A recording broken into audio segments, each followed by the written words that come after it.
Yo ho there, how's it going? Kevin Kit Ho here. Today's first video topic on 3ds Max for the oil and gas engineering industry. Just a quick overview. I've worked in the oil and gas industry for the best part of 17, 18 years now. Time-served draftsman, 3D modeler, 3D animator. I'm currently holding a position as a 3D CAD specialist with animation background. This is my website here. It's a very basic website.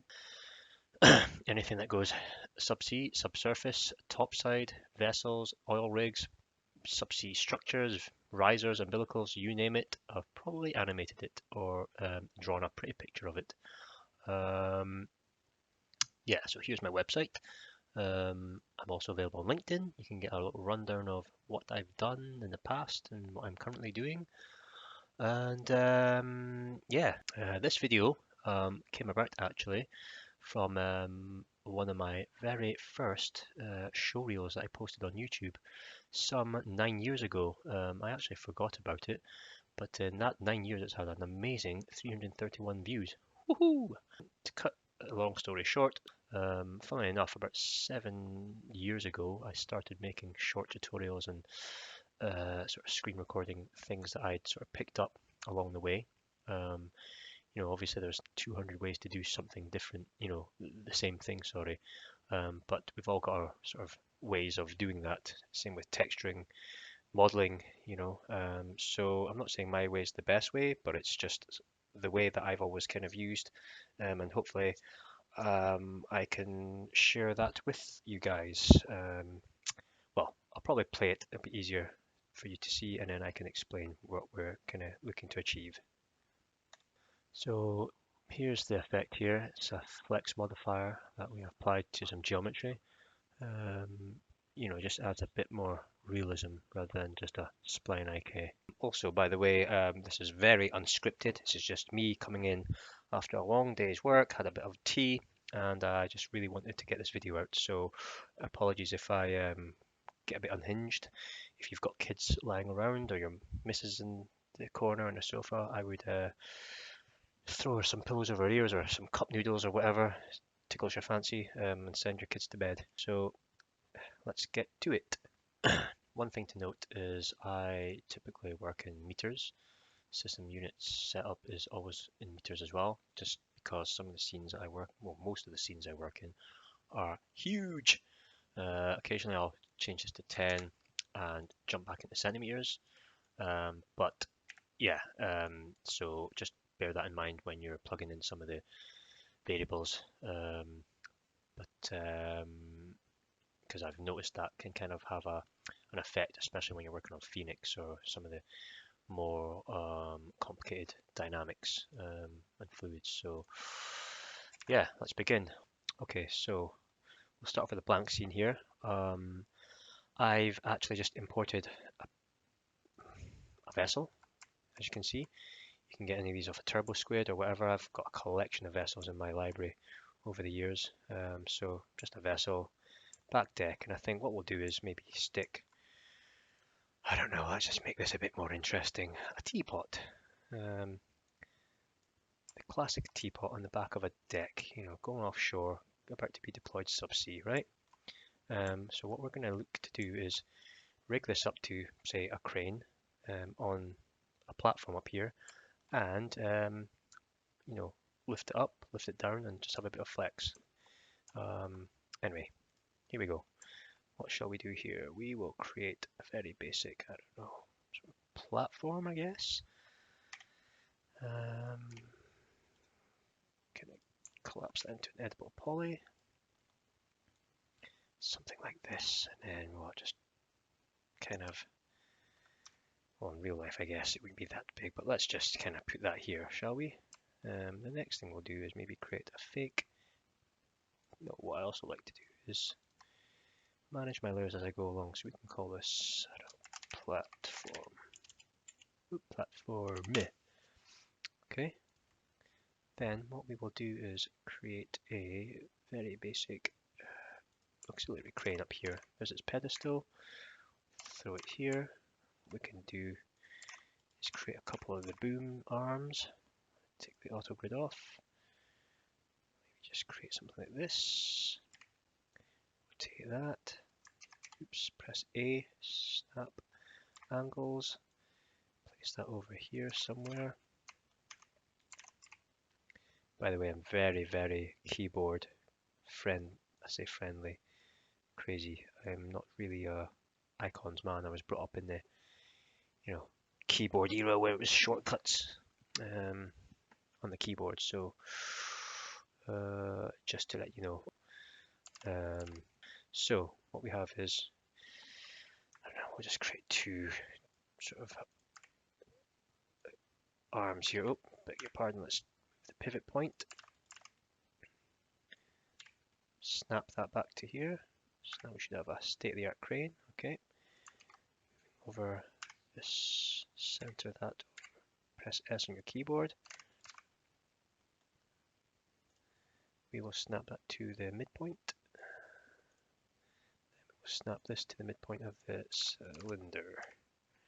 Now we've got a funky crane going on.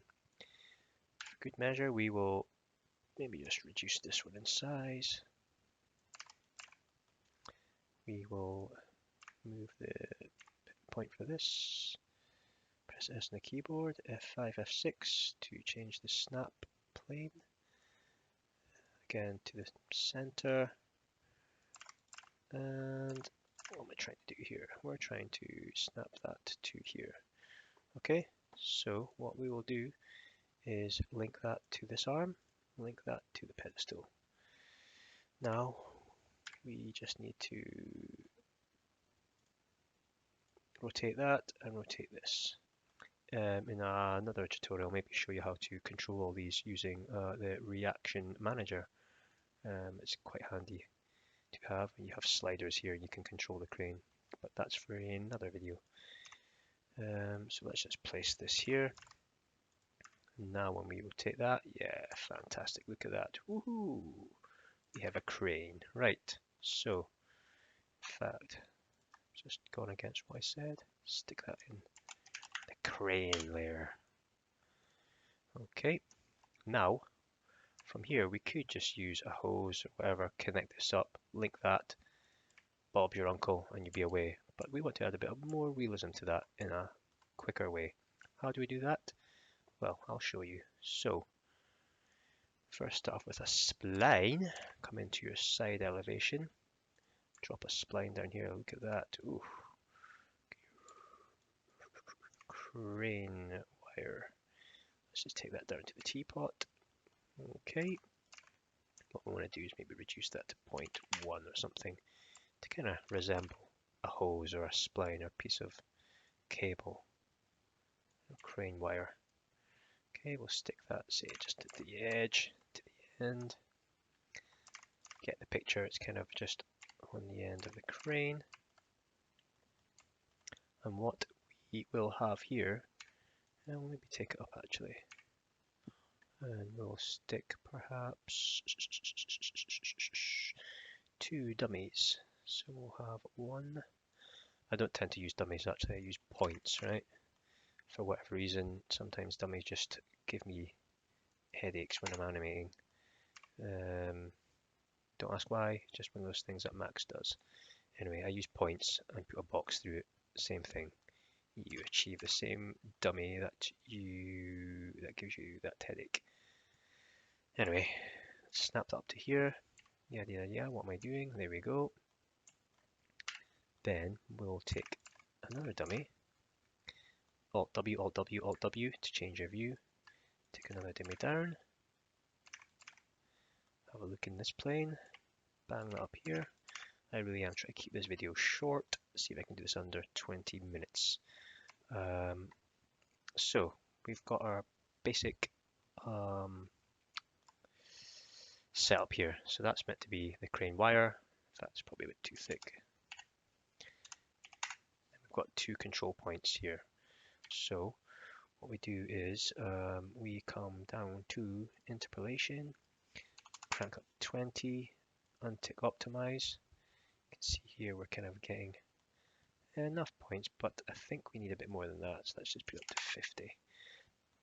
Pardon me, how about that? That should be fine. Enough spacing, so it gives it enough sort of geometry to bend, if you like, flex. Okay, so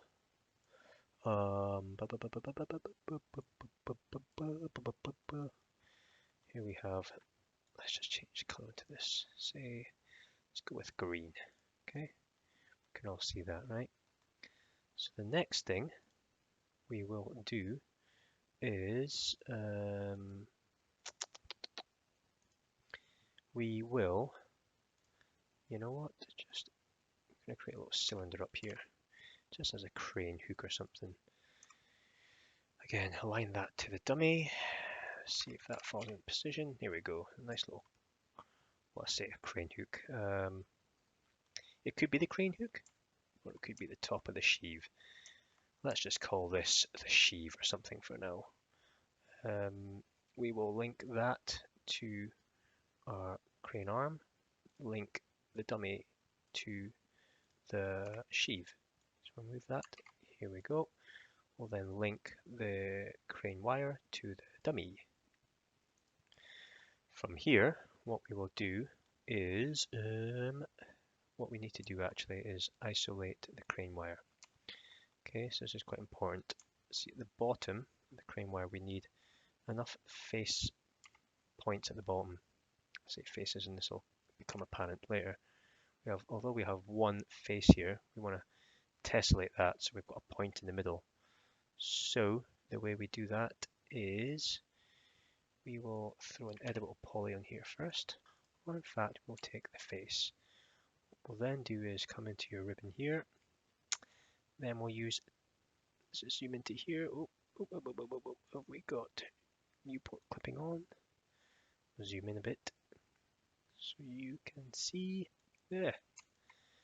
What we'll do is we'll hit tessellate, so that's going to give us additional geometry here and come take us to a point. Change our sort of clipping plane here so we can zoom right in. There we go. So you can see we've got a vert in there, verts all around here. You don't need to do this, but I like to kind of just be accurate and have a dummy snap to this point. So that's what we're going to do here. We hit unhide all. We'll have that dummy again. So what we're going to do with the dummy is going to go to assign controller, go to the position, assign a controller. For this one, we're going to use attachment. It's going to snap to here, so we can't actually move that. What we need to do is pick the object. We're going to pick the crane wire. Okay. Then it's going to ask align to surface. Yes, that's what I want to do. We want to set our position. So let's just pick and click and hold anywhere on here. So as you can see, that's going to attach itself to the surface of this crane wire. If I come out here and isolate both of these, maybe a bit easier for you right now to see. So the face we've kind of decided to snap on is somewhere around here. We hit set position again, we click down here, click and hold, so that's taking us to the bottom face here. We want to be bang in the middle here, so I'm going to say 0, 0, 0. This is probably going to be 1. That's down in the middle there, and that face 1, 2, 5, 6. So I'm happy with that. That's going to now stay attached to that face regardless of where we move this. Just to demonstrate, we can take this and we're moving. So from here, I'm going to unhide all. It's coming along nicely. Let's see if we rotate. Where are we? Okay, so everything's kind of moving according to plan. We are going to then see where this falls under the plan view. Okay, so let's just move the teapot to the bottom here. Let's snap it to that. Kind of just want it at the top there. Let's position that there. Okay, so you kind of get the picture here. We'll then take the pivot point of the teapot, kind of place it up here, or we can just again snap that to here. Pivot, pivot, okay. So now we link that to the dummy. Let's see where we are with our crane. Great. I mean, most of us would be happy with this, with a spine IK or a hose and this coming up and down, landing, which you could do again. You could use a hose or spine IK up to here and have a fixed piece of rigging to the teapot go onto the deck. But we don't want to do that. We want to add some extras to this. So what we do here is we then, let's just call this crane wire, okay? We will then add a flex modifier, okay? Now, you're probably thinking, what on earth does that do? It's a good question. Well, the flex just, how can I say it, is a modifier where when we move, it almost acts like a rubber band or a piece of, think of a ruler. Gives it a bit of a flex and sway, as you can see in the parameters here. So all I do is maybe we need some additional keyframes. Let's just put this up to 500, for example, right? And let's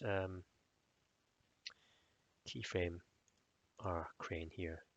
Start point, take it to say 150. Now again, depending on how short or fast your movements are, they may change your parameters that you're going to enter for your flex. But yeah, I'll show you what I kind of go with. Let's just say it's going to turn here. So we've got that movement here, that movement. I don't know. Let's just put this back over to here. Maybe make that 400. Okay, so we've got two movements, one there, up to 400. Okay, so once you've kind of got your basic rig here, in fact, let's just increase the size of this just so we can kind of see it, make it obvious. Put it up here, right? So yeah, we've got that, we've got this. I mean, technically you don't really need this, but it's just, you know, representation of something that the point can link to. So your link should have the rotation X, Y off, or whatever your pivot point is set at. In that case, I don't want the X and the Y. And it's linked to your cylinder or straight to your crane boom, as we can see. So there's not much going on here. We've got a simple movement. So what we will do, in fact, let's just move this. Do we move this? Let's have a look here. Yeah, so we kind of have this moving up. Let's give it a bit more into a local pivot here. And what we'll do is hit E. We'll move this up like that. So she comes down, up, and back down. Okay, so this should give us enough sort of movement. I guess we could have it overboarding. Let's make it a bit more interesting. So let's take it right round here. We'll then have this crane popping and dropping. Take the other arm there. Again, we can set these up on sliders, which makes this job a little bit quicker. In fact, we could have the vessel stay about 140, and then from there, she sets sail. Okay. Play that one more time. Coming up. And round. Over and then into the sea. And just to make the picture a bit clearer, let's put in a nice little plane. There we go. We'll color that blue for now. And right click and we'll go back to our view move transformer. Right click on these little handles and that'll place it back to 0, 0, 0. Make these 500, 500. There we go, look at that. 250 maybe, just so we kind of see. So we will hit save. Okay, in fact, let's just lower the seabed, sea surface, sorry, to there. So now we can see the vessel. The parameters of the flex. Because I'm working in meters, I found 1 to 2 tends to be fine for what I'm doing here. Strength, I drop it right down to 5. In fact, I think that means it's stronger rather than weaker. The sway works the same as well, so I kind of tend to put like 2 or 1 here. This is the solver type. Euler does work, but you need to have more samples for it to be accurate. Let's just see what that gives us here. So there's not much going on here. It still looks kind of the same. I've tended to just go with this Runga Kuta 4 and drop this down to 1 or maybe 2. So again, okay, so we're starting to see all that flex, or even just changing the solver type is giving us kind of what we're needing to do, although you'll see not quite right up here, but and you can kind of see the rubber band motion, sort of the bounce. So one thing we need to do is come in the flex, change the center of this. You can kind of see the soft selection here, depending on where we put this the center up here. Edge vertices, we want to say maybe the top half a little bit more rigid and the rest of it to flex. There we go, like so. So we're kind of getting there. Again, it's just kind of about playing around with these settings. If we, for example, put that to 1 and we hit play again, you see there's a little bit more flex there. The teapot follows that because it's on a attachment constraint. We drop it right in there. In fact, it's probably no use with the sea surface. So what we do here is we increase the frames to say, let's just give it 1,000 and see if it needs 1,000 to kind of flex. So you can see that's quite a lot of bouncy action going on. So we could reduce that and put that to say 0.5. You know, we're coming up and we're still kind of getting that bounce. I think 1 was probably nicer, and sway we could maybe put that up to, I guess, 2. Strength, pretty sure it's the opposite way. Yeah, there we go. So the strength, you drop that and it's almost like it's a rubber band. It's probably too much bounce for what we need. So I guess we can put this back up to 1.2 or 1.4 or something. Click off of there. Let's maybe watch it from here. Press play. Just coming round. And we get that nice sort of flex, a bit more realism there, without any sort of. There we go. So that's pretty much how I achieved the same result with this animation.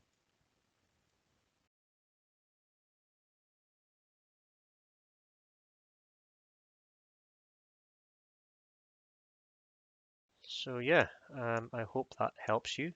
I tried to make this video as short as possible, but yeah, sorry for the rambling. See you in the next video. Please like and subscribe, comment. It does help me with being able to create more content like this if you want to see it. Again, thanks for watching. Please like, subscribe, comment. It does allow me to spend more time with the kids and the family, and also create top quality content like this. Leave a comment in the box to tell me what else you kind of would like to see, if I can help you. More so about the animating. You know, there's a wealth of information online about modeling, rendering, V-Ray, Arnold, and whatnot, but it's more sort of animation techniques as a engineering animator coming from AutoCAD and Inventor. Yeah, hope that helps, guys. See you in the next video. Ciao for now.